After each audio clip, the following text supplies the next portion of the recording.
Olá, meus amigos, tudo bem? Sou eu aqui novamente, o professor Gessé Cortez, para a sua aula semanal de literatura, tá? Essa é a aula que é a aula gravada, é a aula que você supostamente está assistindo, se não me engano, às 9 horas da manhã, não é? Às 9 horas da manhã, isso mesmo. Então, hoje nós vamos começar uma nova etapa, tá? Nós que deixamos na última aula, deixamos o pré-modernismo, muito importante, não pode deixar de revisar. Então não fique pelas aulas, tá? Eu fico meio preocupado nesse período de pandemia, porque parece que as aulas elas são tão rápidas, né? E aí parece que elas não vão. Eu estou falando da minha matéria, tá?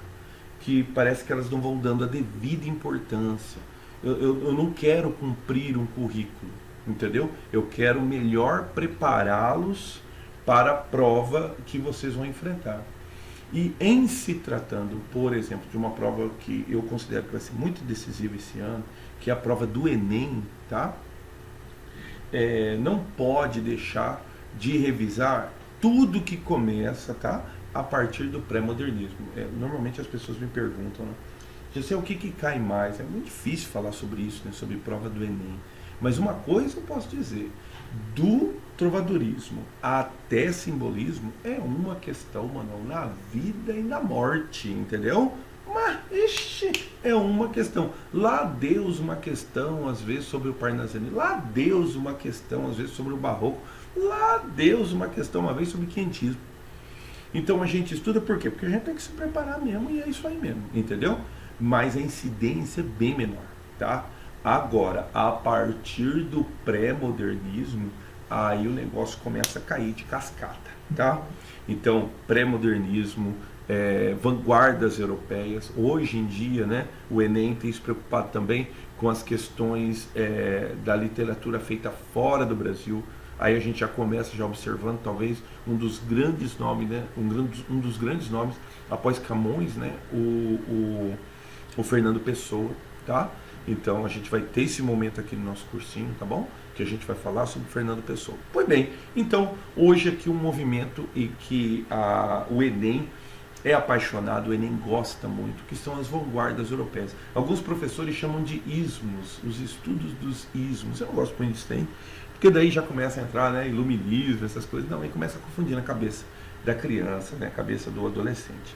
Então, são movimentos de vanguardas. E hoje eu quero deixar esse vídeo gravado aqui, que seria talvez um vídeo pré-vanguarda, tá bom? Eu não sei se eu posso afirmar realmente isso, mas existiu uma gênese, existiu um movimento anterior ao futurismo, ao expressionismo, ao dadaísmo, né? Ao surrealismo. Que movimento foi esse? Foi um movimento, talvez um movimento desbravador, né? O impressionismo. E o impressionismo, ele vai perdurar, tá? Ele vai acontecer na segunda metade do século, tá?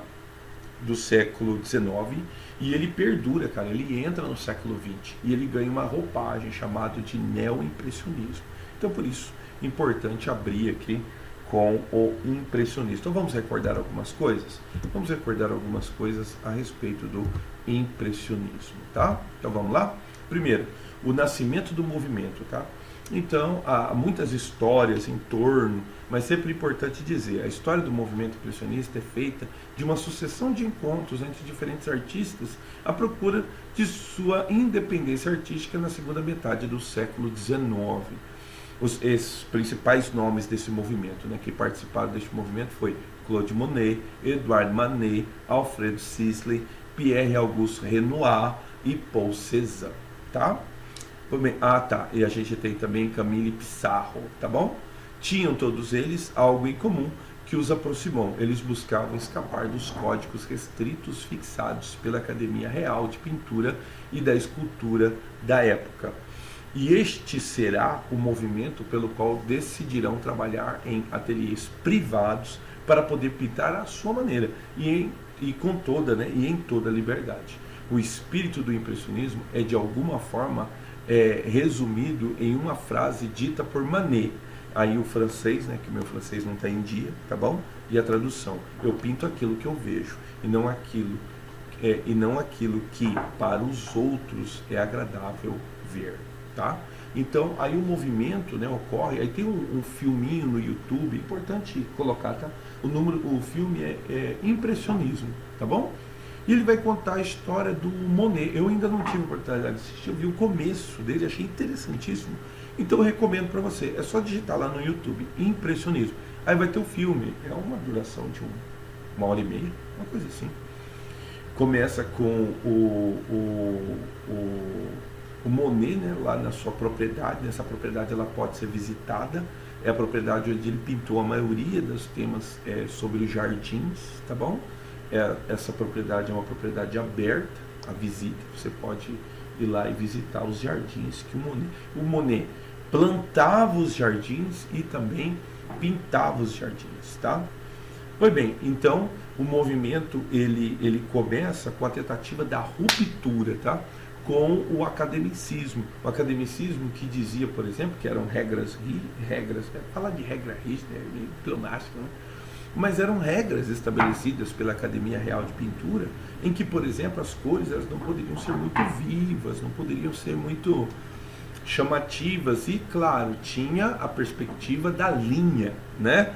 Então você já fez esse desenho na escola, né? Você faz a linha, desenho, depois você pinta dentro. Então tinha o esquema da linha. Então o que acontece? Os impressionistas rompem com essa tradição, só que eles não são aceitos nos meios tradicionais. E aí o que acontece? Eles começam a pintar em ateliês particulares e, claro, algo também que contrariava muito o academicismo da época, pintar ao ar livre, tá? Vai ser uma grande marca desses impressionistas, pintar ao ar livre, tá? Dizem que, tá? Aí vale a especulação, né? Dizem que a inspiração, né, cara? Como que começa essa ideia? Bom, é um movimento que consiste em uma nova representação da realidade e que inicia uma reviravolta na arte da época. Na década de 1850, olha só, virada, né, do 1800, da segunda metade do 1800, Monet e Manet se inspiram também nas estampas japonesas, especialmente a de Hokusai e Hiroshige, tá? Não sei se falei certo. Os dois pintores são influenciados por esta arte vinda do Extremo Oriente. E Monet termina por possuir uma coleção de 250 estampas atualmente expostas na Fundação Monet. Então aqui você tem as estampas, tá? Então é engraçado, né? De Tsui Kyo Hiroshige, tá bom? E aqui uma estampa de Katsushika Hokusai, né? O Hokusai aqui citado, né, nas coleções.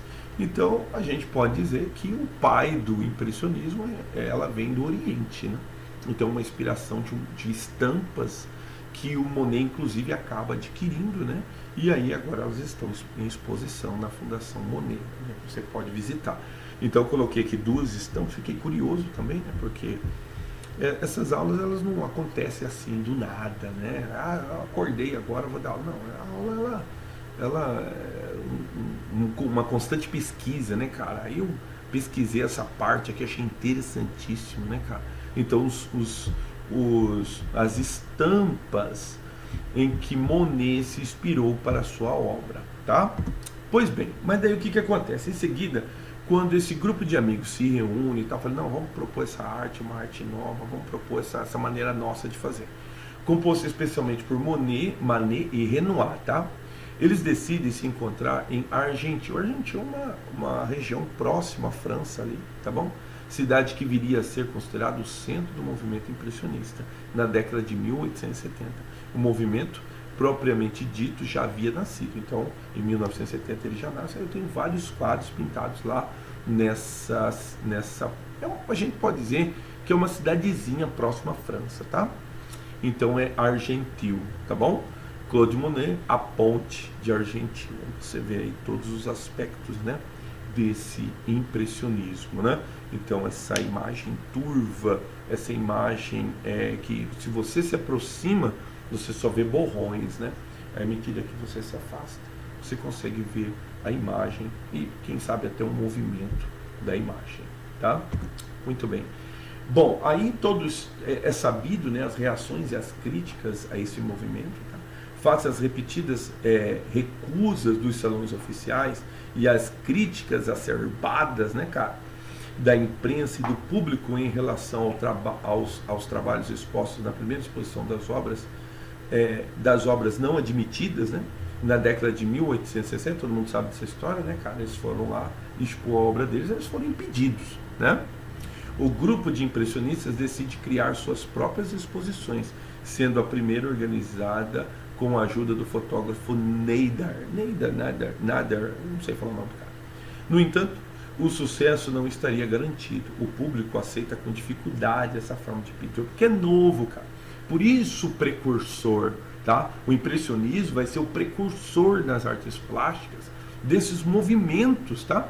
Que mais tarde o que eles vão tentar fazer? Todos eles, no fim, vão tentar fazer o quê? Romper com a arte tradicional, tá? E isso influencia também a literatura, com certeza, tá bom?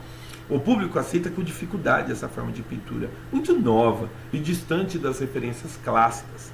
Desconcertado diante deste novo estilo, o público tem uma impressão de rudeza e de esboço sem formas e termina por ridicularizar as pinturas impressionistas. Então, no começo eles foram ridicularizados, tal.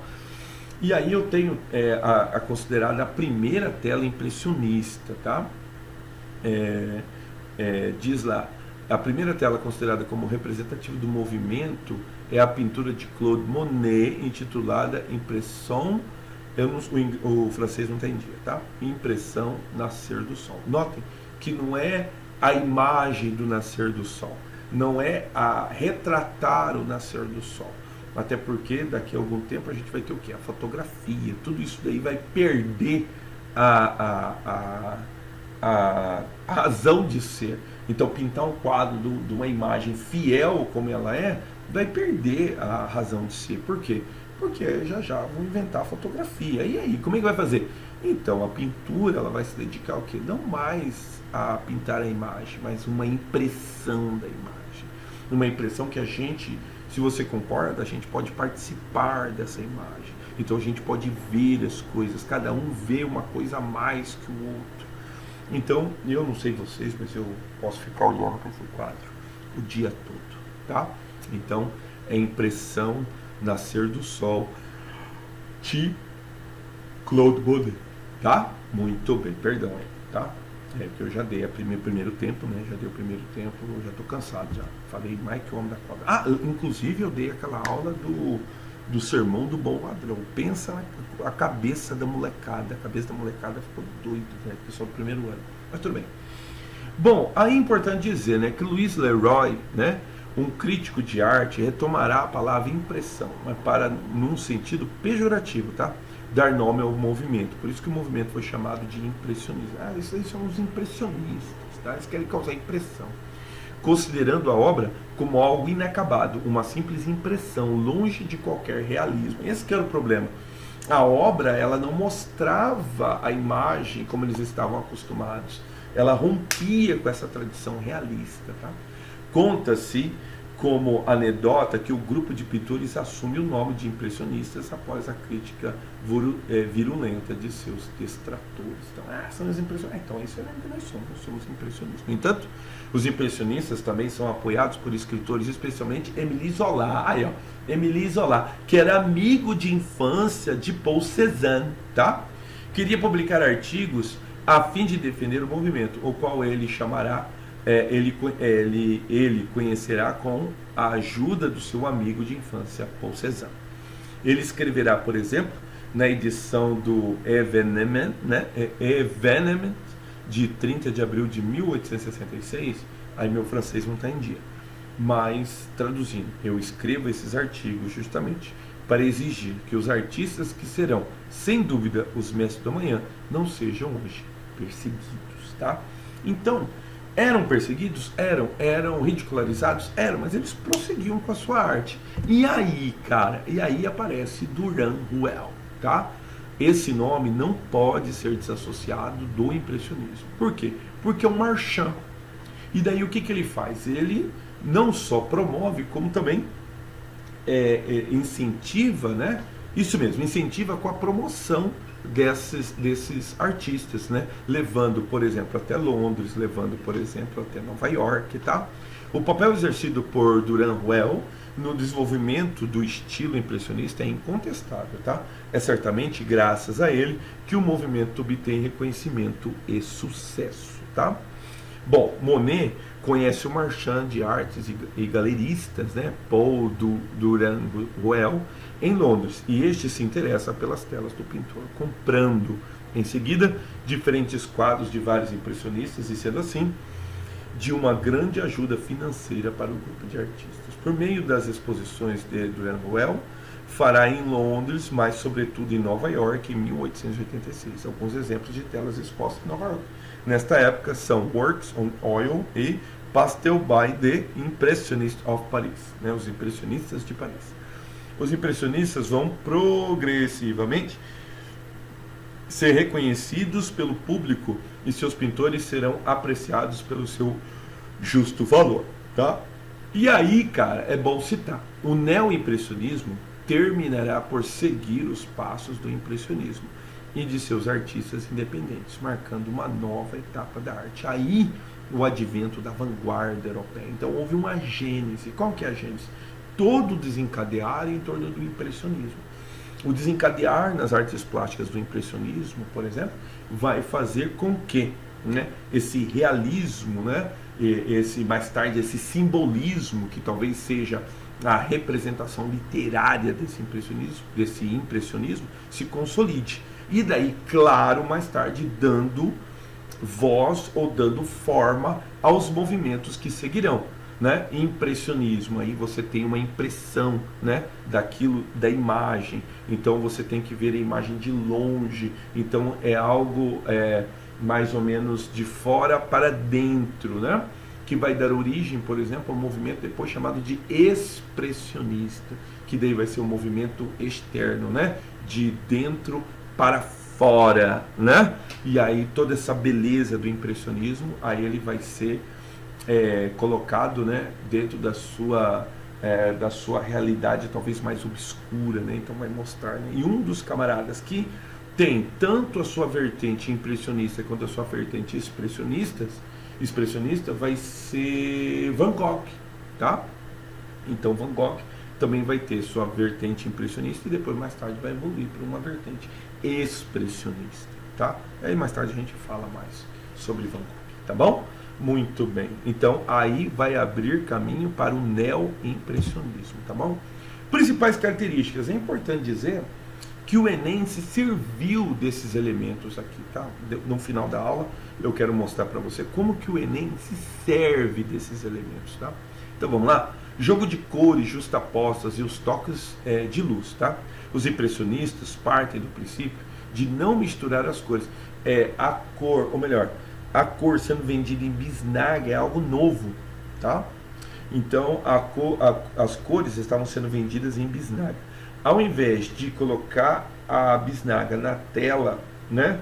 Ou melhor, na paleta, e depois, né, misturar na paleta, preparar a tinta antes e depois colocar na tela, não. O que eles faziam? Já pegavam e já misturavam ali na própria tela, tá? Os impressionistas partem do princípio de não misturar as cores, mas de justapô-las, tá? Através de rápidos toques que lembram a espontaneidade de sua arte. A escolha das cores dá riqueza ao quadro, e as cores vivas e claras que exprimem os efeitos de luz nas paisagens dão um aspecto jamais visto na pintura daquela época, tá? Muito bem.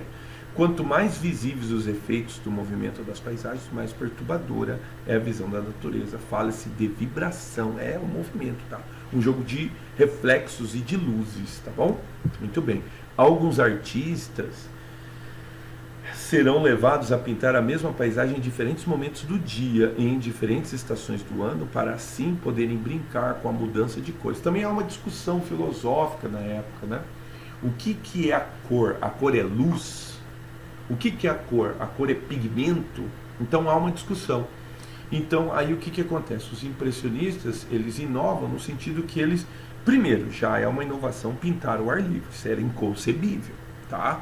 E aí eles estão ali, tanto na luz que incide no quadro diretamente, no quadro diretamente, quanto a luz que incide sobre o objeto pintado. Então, dependendo do movimento do Sol, aquela luz, claro, ela vai modificar. E o tom da cor vai modificar, tá? Você poderá admirar um grande número de quadros impressionistas no Museu do Impressionismo, tá? Ficou com S a mais. Você se dará conta disso durante a visita a Giverny, né? E ao Museu do Impressionismo, onde é possível descobrir as mais belas pinturas impressionistas entre as paisagens que marcaram a história do impressionismo. Podemos citar as Nenúferas e a Catedral de Rouen, né? Obra de Monet. Então eu já mostrei em uma outra ocasião, né? Essa compilação, né, que eu fiz das 30 telas da Catedral de Rouen, né?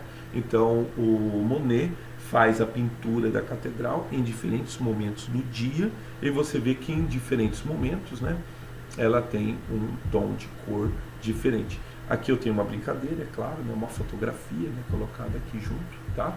Mas aqui a Catedral de Rouen pintada por Monet. Aí eu tenho aqui outras obras, né? Por exemplo, eu tenho de Edouard Manet, o Argentil lá, ele que viveu ali na região do Argentil, então ele pinta ali. Pierre Auguste Renoir, né? 1874, tá? Então aqui um quadro de Renoir, tem um famoso pintor impressionista. E depois eu tenho Alfred Sisley, né, que provavelmente também é ali da região do Argentil, tá bom? 1871. E o Monte Saint-Victor, que já é meio tardio, tá? De Paul Cézanne. Então Paul Cézanne também deixa o seu registro aqui.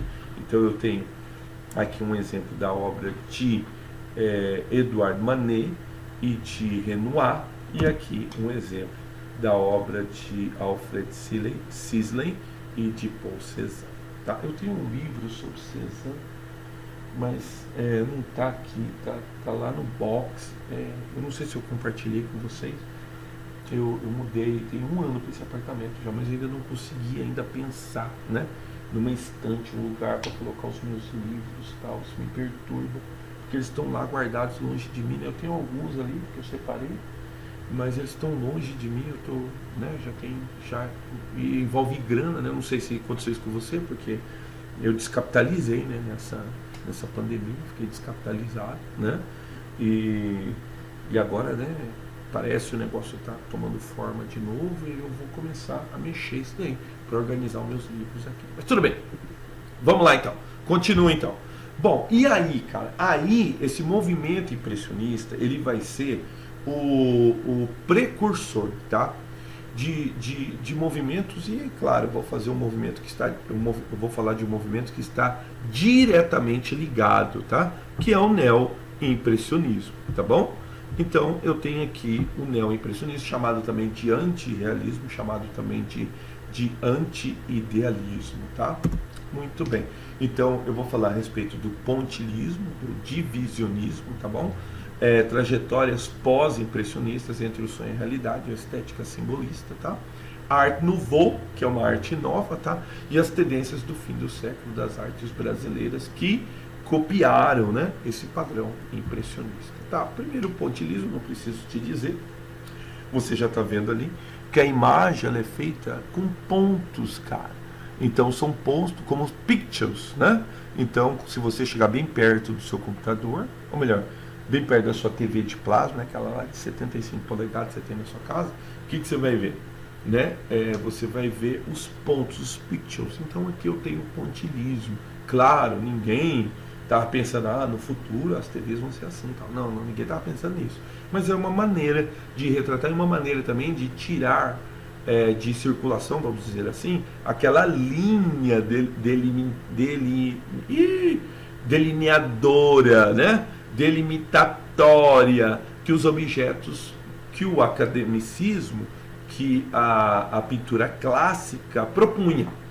Então é uma maneira também de lançar fora. Então eu pinto com pontos, né? Fica tudo pontilhado, tá bom? Muito bem. Bom, essa aqui é uma tarde de domingo, tá? Ela foi pintada em 1884, tá? De Jorge Seurat, tá? Então aqui eu tenho já uma amostra do que seria o neo-impressionismo, tá? O neo-impressionismo também tem o divisionismo. Por quê? Porque daí já seria um contraposto de sombras, né? e de tons mais fortes, mais claros, lembram muito o impressionismo, mas esse já é o divisionismo, tá? Já é uma pintura neo-impressionista, tá bom? Então você nota aqui que há a mistura de cores e tal, e mais uma vez aquela ausência, né, da linha que delineia, né, que é ponto característico desse neo-impressionismo, que era já ponto característico do impressionismo e ponto característico desse neo-impressionismo, tá? Bom, as trajetórias desse pós-impressionismo, né? Muitos nomes, cara. Alguns chamam ele de pós, alguns chamam ele de, né, de neo-impressionismo e assim por diante. O pós-impressionismo não foi um movimento, nem mesmo um estilo que passa a ser identificado por características comuns. O termo foi criado pelo crítico de arte Peter Free, em 1910, em uma exposição que reunia obras com caráter acadêmico e anti-impressionista. Olha só, muito bem, excelente. Então vamos lá, dá uma olhada aqui. Aí eu tenho Paul Gauguin, né? Paul Cézanne, Henrique e Vincent van Gogh, são artistas que se inserem nessa denominação. Então, o Paul Cézanne fabrica tanto elementos impressionistas como elementos pós-impressionistas, tá? Muito bem. Aí eu tenho aqui Gauguin, né? Van Gogh e Toulouse, tá? Aqui um quadro de Gauguin, o quadro de Vincent van Gogh, né, que também nós vamos depois, mais tarde, chamá-lo de expressionista, tá bom? E aqui o Moulin Rouge, autorretrato na multidão de Toulouse-Lautrec, tá? E aí você percebe, né, como é que eu posso dizer? A aproximação com a arte anterior, chamada de impressionismo, tá? Muito bem. E tá, entre o sonho e a realidade, uma estética simbolista. Então, eu vou ter também uma arte que vai pintar muito bem esse sonho, que vai ser o surrealismo, tá? Mas esse pós-impressionista, esse neo-impressionismo, também vai se dedicar para essa estética mais próxima ao simbolismo. Você nota aí no quadro que, de novo, né, eu tenho uma impressão dos pórticos, eu tenho uma impressão do lugar. E eu tenho esse indivíduo, né, que aponta para uma imagem surreal, né, um sonho, né? Mas todas essas nas tendências impressionistas, neo-impressionistas, pós-impressionistas, tá? Tá bom. E a França, ela vive, né, esse momento, né, que é o chamado Art Nouveau, quer dizer, arte nova, produzindo-se uma nova arte. Vê? Por isso a importância de falar desse impressionismo. O impressionismo vai ser o precursor de tudo aquilo de novidade que vai acontecer na Europa, né? Então um pouquinho ali na Inglaterra, um pouquinho ali na Alemanha, né? E também na França, grande precursora dessa arte nova, chamada de Art Nouveau, né? Aqui eu tenho o Judite I, né, de Gustav Klimt. Essa obra foi pintada em 1901, tá? O que é essa Art Nouveau? Ela vai se refletir sobretudo na arquitetura, né? Eu tenho aqui dois exemplos, né? Um exemplo do interior da Casa da Horta, em Bruxelas, e depois eu tenho aqui o metrô de Paris, tá? Muito bem. Isso mesmo, tá? Então, o metrô de Paris, você tem que ficar com o olho no peixe aqui, cara, porque é o seguinte, porque o bicho tá comendo, né? O pessoal do ensino médio ali tá tendo aula, tá? Então sempre tem um negócio novo aqui, um negócio diferente aqui pra gente fazer. Tudo bem. Aí eu tenho aqui o metrô parisiense, né? Aqui essa arte, né? Com esse distorcido, querendo imitar, por exemplo, a natureza, né? Uma árvore, né, cara? Você vê aqui o distorcido das plantas. Característica de arte nouveau, não sou arquiteto, né, cara? Né? Mas a arte nouveau como elemento que se destaca da arquitetura, tá? E claro, em Paris, né, cara, você tem vários exemplos lá de arte nouveau, tá bom? Muito bem. Bom, e aí as tendências, né, do fim do século das artes brasileiras. Eu tenho aí Eliseu Visconde, tá? Juventus, tá? Então a maioria desse pessoal, cara, estudou no exterior, tá? Então é aquele padrão de vanguarda europeia que vai ser trazido para a Semana da Arte Moderna, tá? Então muitos desses brasileiros estudaram lá na França, tal. Aqui, ó, tem Rodolfo Amoedo, tá? Estudo de mulher, tá? Rodolfo Amoedo. Você consegue ver os traços impressionistas, pós-impressionistas, né? A Rufus de Belmiro de Almeida, tá? 1889. Então, esses brasileiros, né, que vão sorver essa arte, né, essa arte europeia, vão trazer a sua influência aqui no Brasil. Então, é sempre importante notar, né? Por que é importante estudar sobre vanguardas europeias? É importante porque elas vão ser a mola propulsora, né, daquilo que a gente vai conhecer daqui a pouquinho como Semana da Arte Moderna. Então é algo assim, às vezes até meio contraditório. Por quê? Porque só a burguesia, né, cara, tinha dinheiro, né, velho, para mandar o filho para estudar na França, né, cara.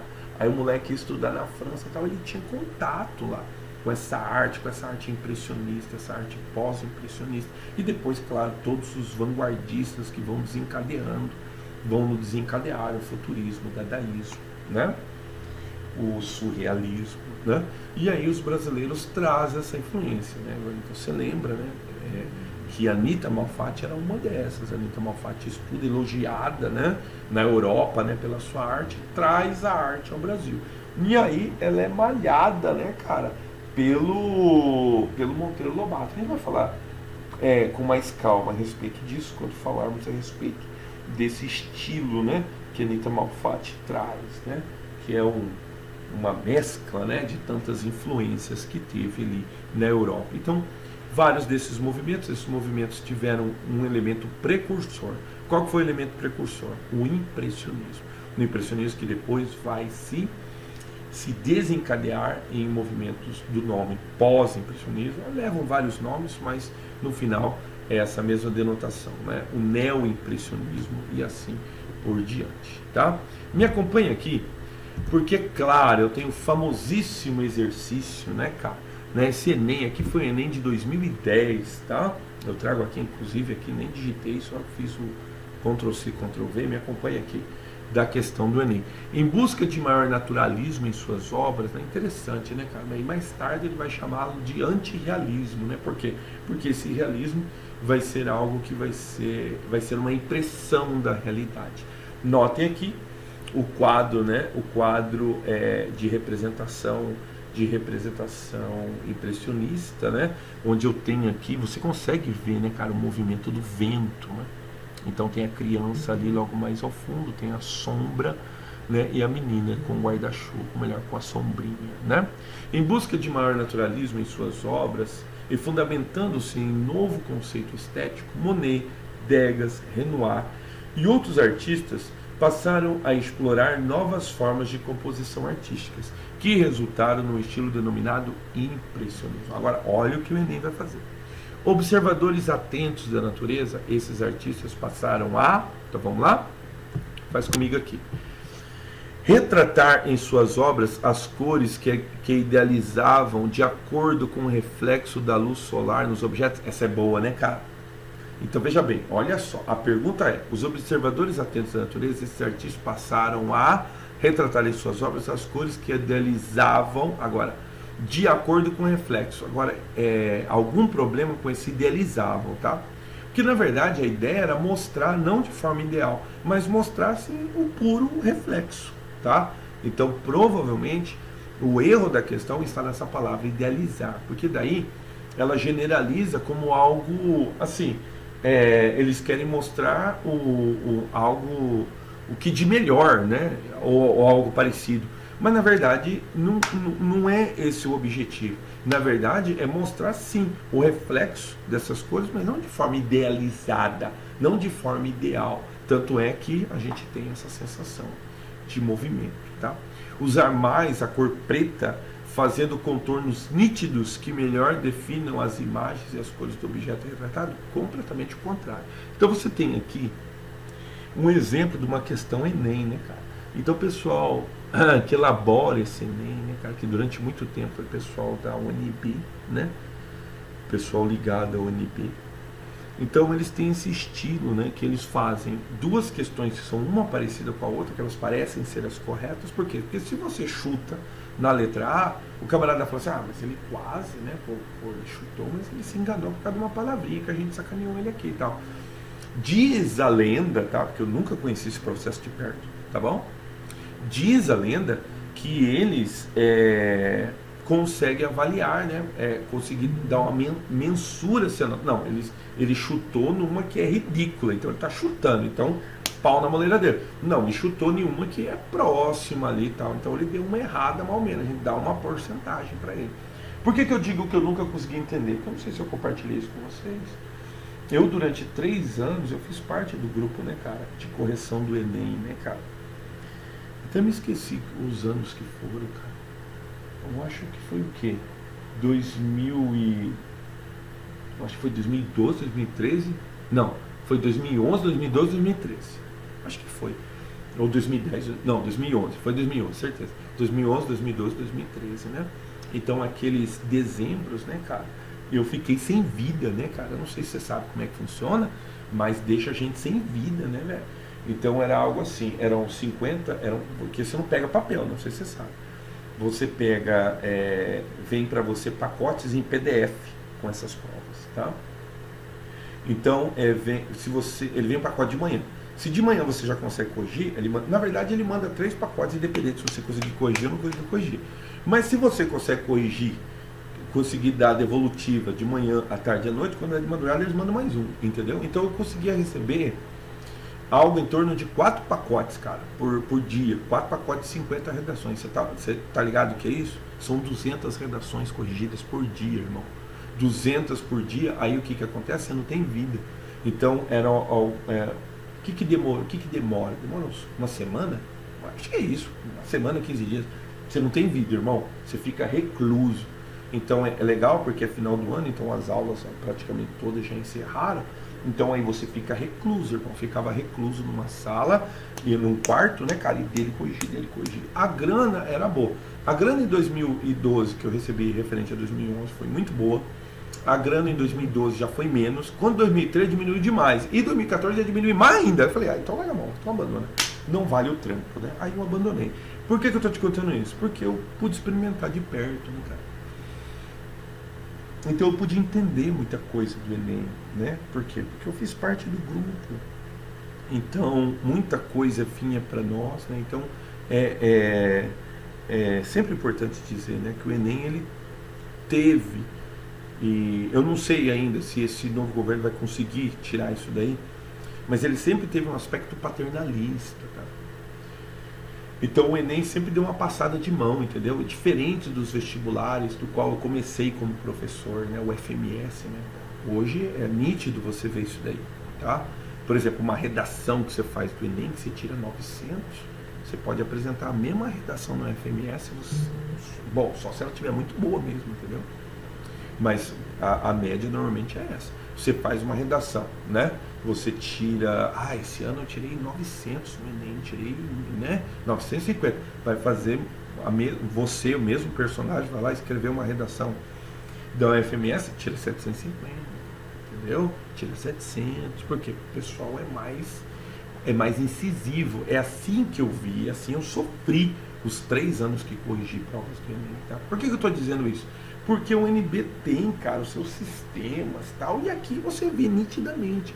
Ele quer te enganar com apenas uma palavra da questão A, tá? A questão B, ela é ridícula, não pode, justamente o contrário. Olha a letra C. Retratar paisagens em diferentes horas do dia, recriando em suas telas as imagens por eles idealizadas. De novo a palavra idealizada, tá?